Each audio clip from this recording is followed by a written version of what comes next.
नमस्कार, स्वागत है आप सभी को। आज की विषय है पिंडदान।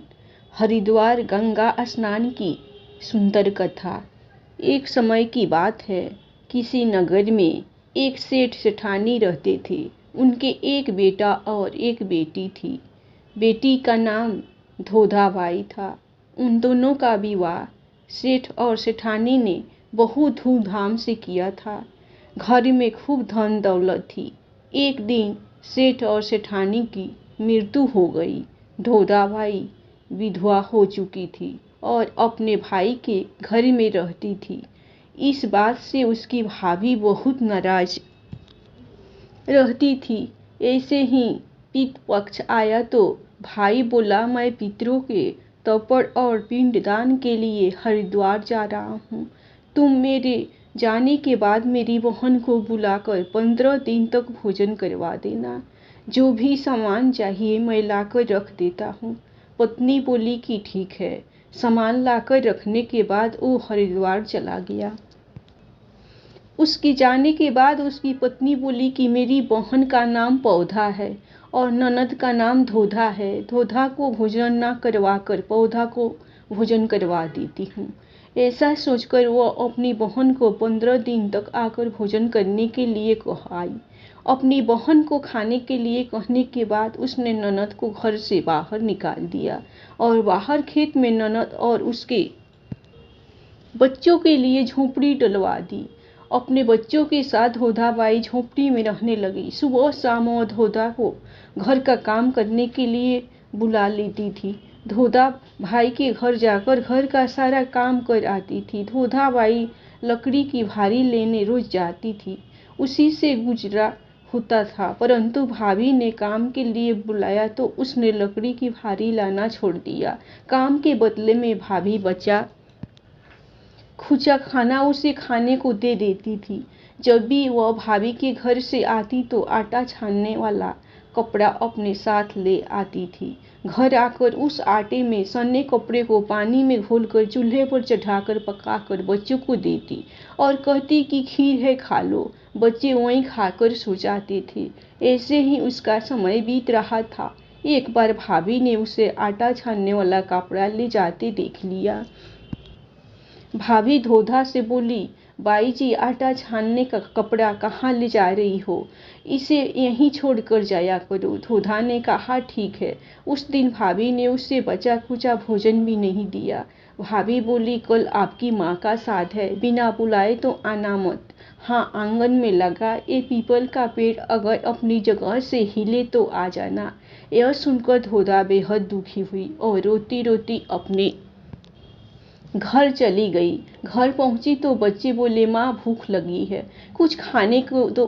वह बच्चों से बोली कि बेटा, आज हम सबका उपवास है, इसलिए खाना नहीं खाना है, आज भूखे ही सो जाओ। अगले दिन बच्चे बोले कि माँ, मामी ने कहा था कि आज नानी का साथ है, तो चलो वहाँ चलते हैं। तो धोधा बोली कि बेटा, मामी ने कहा था कि आंगन में लगा पीपल का पेड़ अगर अपनी जगह से हिले तो आ जाना। तुम बताओ, कभी पेड़ हिलता है? पत्ते हिलते हैं, टहनियाँ हिलती है, कभी पेड़ को हिलते देखा है? उसने बच्चों को समझाया कि बिना बुलाए नहीं जाना चाहिए।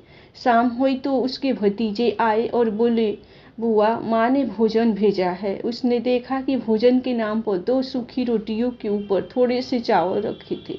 यह देखकर उसे बहुत गुस्सा आया और अपने बच्चों से बोली कि इसे झोपड़ी के ऊपर फेंक दो, और वह भूखे ही अपने बच्चों को लेकर सो गई। सारी रात गंगा माँ को याद करती रही और प्रार्थना करती रही कि हे माँ गंगा, मेरे भाई की रक्षा करना, वो हमारी रक्षा करेगा।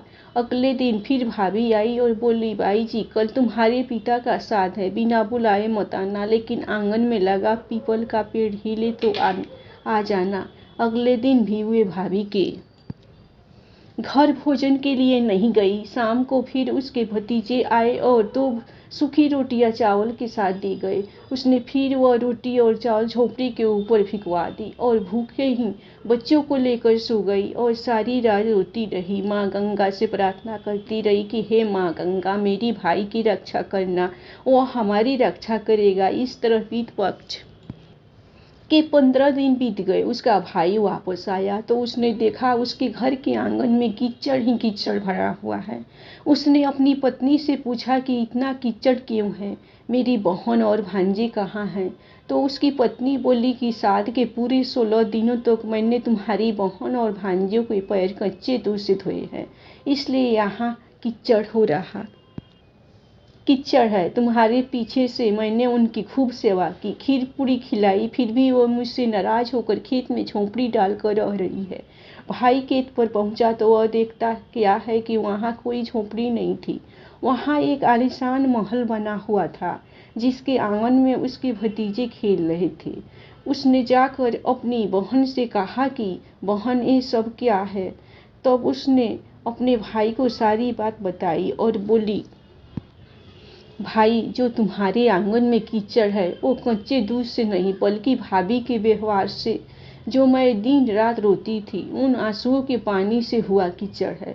माता पिता के साथ पर भाभी ने कहा, पीपल का पेड़ हिले तो आ जाना, बिना बुलाए मत आना। पीपल का पेड़ हिला नहीं तो हम गए नहीं। और शाम को उन्होंने 2 रोटी और चावल भिजवा दिए। मैंने गुस्से में झोंपड़ी के ऊपर फेंक दिया था।